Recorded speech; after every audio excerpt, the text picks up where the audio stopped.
Good morning student. मैं अंकुर गोयल विश्वास नवसारदा से। मैं आज आपको 9th क्लास का जो टॉपिक हमारे पास में चल रहे हैं उनको हमारे पास में 3rd चैप्टर तो ख़त्म करवा ही दिया है मैंने। आज मैं 4th चैप्टर स्टार्ट करूँगा। Linear equation in two variable. Linear equation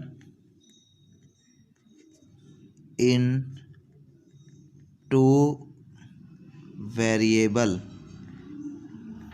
सबसे पहले हमें चैप्टर करने से पहले बेटा आपको linear equation in two variable का मीनिंग अच्छे से क्लियर होना चाहिए। लीनियर इक्वेशन क्या होती है? जिसकी डिग्री 1 हो, जिसकी डिग्री कितनी हो? 1 हो, उसको हम क्या बोलते हैं? Linear equation.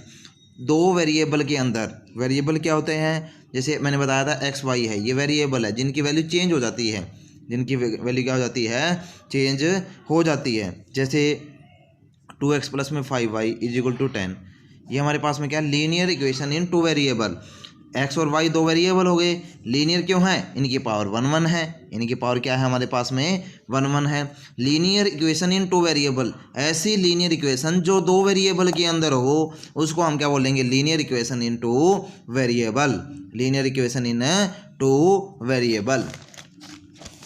तो आगे हमारे पास में क्या है कि जैसे कि हमारे पास में यहाँ पर क्वेश्चन आने वाले हैं, वो बहुत ही सिंपल से क्वेश्चन है, बस थोड़ा सा आपको समझना है, फिर आपकी कोई भी दिक्कत नहीं आने वाली। ये चैप्टर बड़ा इजी सा चैप्टर है।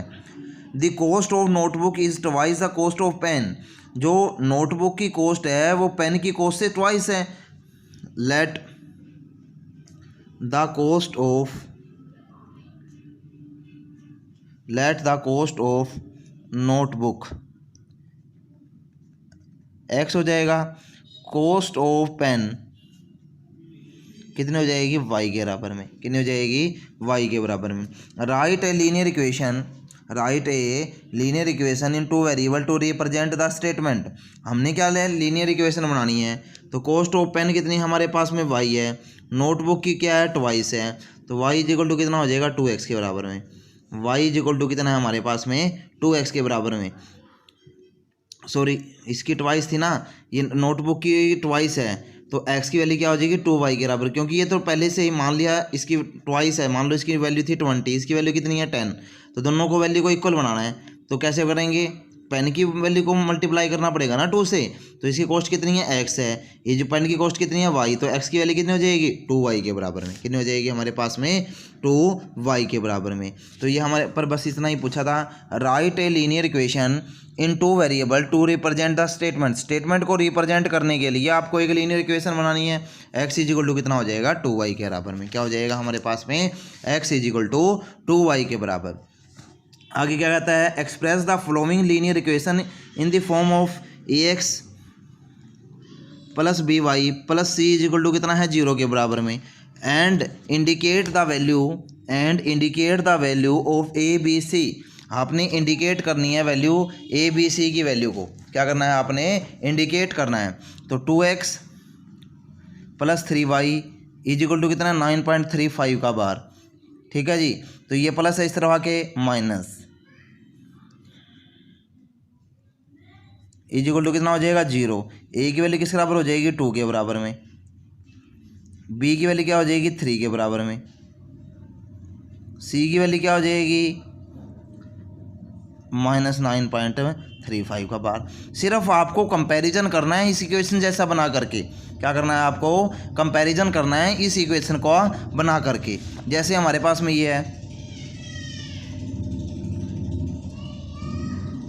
Is equal to 0। ठीक है बेटा। तो यहाँ पर कह रहा है कि हमारे पास में ए बी सी की वैल्यू निकालनी है। तो ए की वैल्यू कितनी हो जाएगी? यहाँ पर 1 आएगा ना, क्योंकि 1 को x से मल्टीप्लाई कर दें तो कोई फर्क ही नहीं पड़ता।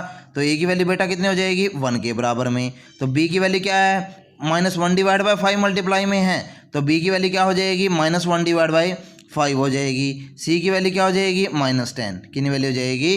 -10। ऐसे हम क्वेश्चन को क्या कर सकते हैं बेटा? सोल्व कर सकते हैं। -2x plus 3y is equal to कितना है? 6। ये प्लस का 6 इस तरह आगे क्या हो जाएगा? माइनस का 6 हो जाएगा। इज इक्वल टू कितना हो गया? 0 के बराबर में। तो a की वैल्यू -2, b की वैल्यू कितनी हो गई? 3, a की वैल्यू कितनी हो गई? आपको ऐसे समझ में ना आए ना तो ऐसे लिख लो, ax प्लस by प्लस में c इज इक्वल टू 0। अब इसके साथ में जैसे जैसे वैल्यू आ रही है, a की वैल्यू क्या आ रही है? -2, b की वैल्यू क्या आ रही है? 3, और सी की वैल्यू क्या आ रही है -6, कितनी वैल्यू आ रही है -6। ऐसे हम क्वेश्चंस को क्या कर सकते हैं बेटा सोल्व कर सकते हैं। x इज इक्वल टू कितना है 3y प्लस है, इस तरह आके क्या हो जाएगा माइनस इज इक्वल टू कितना हो जाएगा 0। यहाँ पर 1 है, a की वैल्यू क्या हो जाएगी 1, b की वैल्यू क्या हो जाएगी -3 और c की वैल्यू क्या हो जाएगी 0 के बराबर में, क्या हो जाएगी हमारे पास में 0 के बराबर में। अब जैसे 3x प्लस में 2 इज इक्वल टू 0 है, x के साथ में a की वैल्यू कितनी हो जाएगी 3 के बराबर में, y के साथ में कितना है b की वैल्यू क्या हो जाएगी 0, क्योंकि y के साथ में कुछ है ही नहीं ना, तो c की वैल्यू किस बराबर हो जाएगी 2 के बराबर में, c की वैल्यू किस बराबर होगी हमारे पास में 2 के बराबर में हो जाएगी। ऐसे बेटा हम क्वेश्चंस को क्या कर सकते हैं सॉल्व कर सकते हैं। बड़ी सिंपल से क्वेश्चन थे ये तो हमारे पास में। आगे आपको एक डेफिनेशन है सॉल्यूशन ऑफ लीनियर इक्वेशन, इसका मीनिंग आपको अच्छे से क्लियर करना है। Solution of linear equation, linear equation का सॉल्यूशन, लीनियर इक्वेशन का सॉल्यूशन, कोई भी लीनियर इक्वेशन है उसका सॉल्यूशन क्या होगा। जैसे 3x प्लस में 5 इज, ये हमारे पास में एक लीनियर इक्वेशन है, इसका सॉल्यूशन क्या होगा। सॉल्यूशन का मीनिंग क्या है हमारे पास में वेरिएबल की ऐसी वैल्यू, वेरिएबल की ऐसी वैल्यू जो लीनियर इक्वेशन को जीरो बना दे, जो हमारे पास में लीनियर इक्वेशन को क्या बना दे जीरो बना दे, वो हमारे पास में क्या कहलाता है सॉल्यूशन कहलाता है। कि x की ऐसी वैल्यू जो पुट करने पर वैल्यू किसके बराबर आ जाए 0 के बराबर आ जाए, वो हमारे पास में क्या कहलाएगा solution of linear equation, solution of linear equation. तो ये निकालने का तरीका क्या होगा हमारे पास में, अगर वो 1 वेरिएबल के अंदर है तो सिंपल सा तरीका है इज इक्वल टू 0 रखोगे, तो यहाँ पर हमारे पास में इज इक्वल टू 0 हो गया। ये +5 है, इस तरफ आके वैल्यू क्या हो जाएगी -5, x की वैल्यू क्या हो जाएगी -5 डिवाइड बाई 3 के बराबर में। तो ये हमारे पास में इस लीनियर इक्वेशन का क्या होगा सॉल्यूशन, क्या होगा हमारे पास में सॉल्यूशन होगा। ऐसे हमारे पास में सॉल्यूशन का मीनिंग क्या हो गया कि वेरिएबल की ऐसी वैल्यू जो हमारे पास में लीनियर इक्वेशन को क्या बना दे 0 बना दे, वो हमारे पास में क्या कहलाएगी सॉल्यूशन, क्या कहलाएगी हमारे पास में सॉल्यूशन। एक क्वेश्चन आपको करवा देते हैं इस एक्सरसाइज का। पहला क्वेश्चन बड़ा ही सिंपल सा है, which one of the following option is true and why, कौन सा ऑप्शन हमारे पास में ट्रू है। तो y इज इक्वल टू कितना है हमारे पास में 3x प्लस में 5, y की वैल्यू क्या है हमारे पास में 3x प्लस में 5 के बराबर में, y की वैल्यू किस बराबर है 3x प्लस में 5 के बराबर में। A unique solution, a unique solution, unique solution. Second हमारे पास में क्या है 2 सोल्यूशन, क्या है हमारे पास में 2 सोल्यूशन। थर्ड हमारे पास में क्या है इनफाइनाइट नंबर ऑफ सोल्यूशन, क्या है हमारे पास में इनफाइनाइट नंबर ऑफ सोल्यूशन। तो सीधी सी बात है कि x की वैल्यू को जैसे जैसे आप चेंज करते जाओगे y की वैल्यू हमारे पास में अलग अलग मिलती चली जाएगी ना। मान लो x की वैल्यू आपने 1 पुट किया तो y की वैल्यू बेटा क्या मिल जाएगी 8 मिल जाएगी।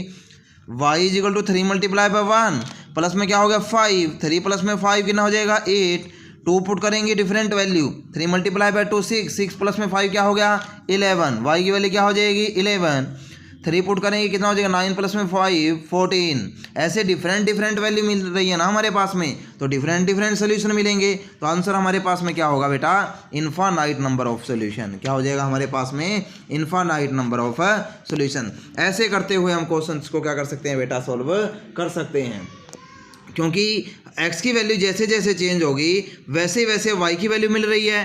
तो ऐसे कितनी वैल्यू रख सकते हैं आप, पता नहीं कितनी वैल्यू 100 1000 5000 20000 कुछ भी रखो, हमारे पास में सोल्यूशन तो मिल जाएगा ना। तो इसलिए हमारे पास में आंसर क्या हो जाएगा इनफाइनाइट नंबर ऑफ सोल्यूशन, क्या हो जाएगा हमारे पास में infinite number of solution. Thank you.